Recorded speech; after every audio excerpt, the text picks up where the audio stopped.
बिस्मिल्लाहिर्रहमानिर्रहीम। अस्सलामुअलैकुम मोमिनीन, आप देख रहे हैं अंसारुल मोमिनीन चैनल और ये है कुरानिक स्टोरीज का एपिसोड 4। आज की हमारी कहानी हजरत इब्राहिम अलैहिस्सलाम के बारे में है। हजरत इब्राहिम अलैहिस्सलाम की पैदाइश एक बाबिल नाम के शहर में और बाबिल के बादशाह का नाम नमरूद था। जिस जमाने में हजरत इब्राहिम अलैहिस्सलाम की पैदाइश हुई उस जमाने में नमरूद को एक ख्वाब आया कि एक लड़का पैदा होगा जो उसकी बादशाहियत को खतरे में डाल देगा, और इसीलिए खौफ में नमरूद ने अपने सिपाहियों से कहा कि पूरी सरजमीन में जहाँ पर भी कोई भी बच्चा लड़का पैदा हो उसे मार दिया जाए। इसीलिए जब हजरत इब्राहिम अलैहिस्सलाम की पैदाइश हुई तो उनकी माँ उनको लेकर के पहाड़ पर चली गई और सालों तक अपनी ज़िंदगी वहीं बसर किया है हजरत इब्राहिम के साथ, ताकि नमरूद और उसके सिपाही हजरत इब्राहिम को कभी ढूंढ ना पाए। कई सालों के बाद जब हजरत इब्राहिम जवान हो गए थे तो वो अपनी माँ के साथ वापस शहर बाबिल में वापस आए, और क्योंकि हजरत इब्राहिम अलैहिस्सलाम की बाप की वफ़ात हो गई थी तो हजरत इब्राहिम अलैहिस्सलाम अपने चचा आज़र के पास चले गए ताकि वहाँ उनके पास कुछ काम सीख सके। हजरत इब्राहिम के चचा बुत बनाने वाले थे, इसलिए उन्होंने हजरत इब्राहिम को भी बुत बनाना सिखाना शुरू किया।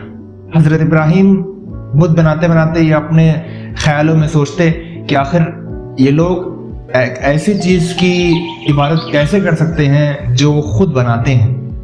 एक दिन हजरत इब्राहिम अलैहिस्सलाम जब शहर के बाहर खुदा एकता की इबादत करने के लिए गए थे तो जिब्रील नमूदार हुए। जिब्रील ने खुदा के हुक्म के मुताबिक हजरत इब्राहिम अलैहिस्सलाम को अल्लाह का पैगंबर मुकर्रर किया। एक दिन जब बाबिल के सारे लोग कुछ काम से शहर के बाहर गए हुए थे, हजरत इब्राहिम ने एक कुल्हाड़ी उठाई और वो बुतखाने की तरफ चल पड़े। बुतखाने में जाकर हजरत इब्राहिम ने एक एक करके सभी बुतों को तोड़ दिया।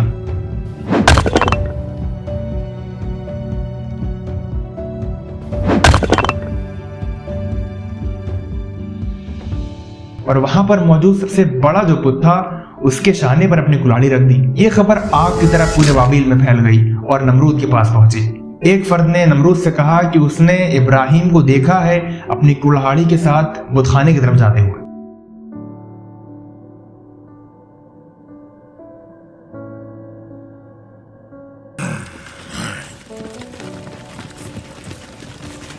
नमरूद के जो कि बहुत गुस्से में था उसने अपने सिपाहियों को हुक्म दिया कि अभी इसी वक्त हजरत इब्राहिम को उसके सामने पेश करें। जब हजरत इब्राहिम को नमरूद के दरबार में लाया गया तो नमरूद ने हजरत इब्राहिम से पूछा, क्या बुतखाने के बुतों को तुमने तोड़ा है?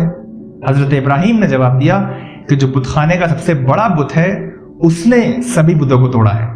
नमरूद ने फौरन कहा कि वो बुत ये काम करने के कादिर नहीं है, आखिर वो बड़ा बुत दूसरे बुतों को कैसे तोड़ सकता है? हजरत इब्राहिम ने फौरन जवाब दिया कि आखिर तुम लोग एक ऐसी चीज की इबादत कैसे कर सकते हो जो कि ना हिल सकता है और ना ही अपनी खुद की हिफाजत कर सकता है।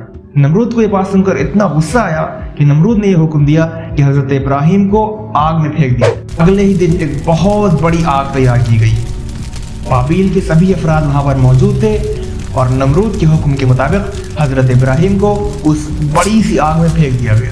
लेकिन कुछ ही पलों में अल्लाह के हुक्म से, जो कि हर चीज़ पर कादिर है, वो आग हजरत इब्राहिम के लिए एक बागीचा बन गई। और ये मोजज़ा देखकर बहुत से लोग खुदा की वहदानियत को मानने के लिए मजबूर हो गए। नमरूद ने यह फैसला किया कि वो खुदा से जंग करेगा, लेकिन अल्लाह के हुक्म के मुताबिक एक छोटा सा मच्छर नमरूद की नाक से होते हुए उसके दिमाग तक जा पहुंचा। नमरूद वो जालिम बादशाह कि जिसने इतने सालों तक अपनी आवाम को तंग किया था, परेशान किया था, एक छोटे से मच्छर से हार गया, एक छोटे से मच्छर के हाथों हलाक।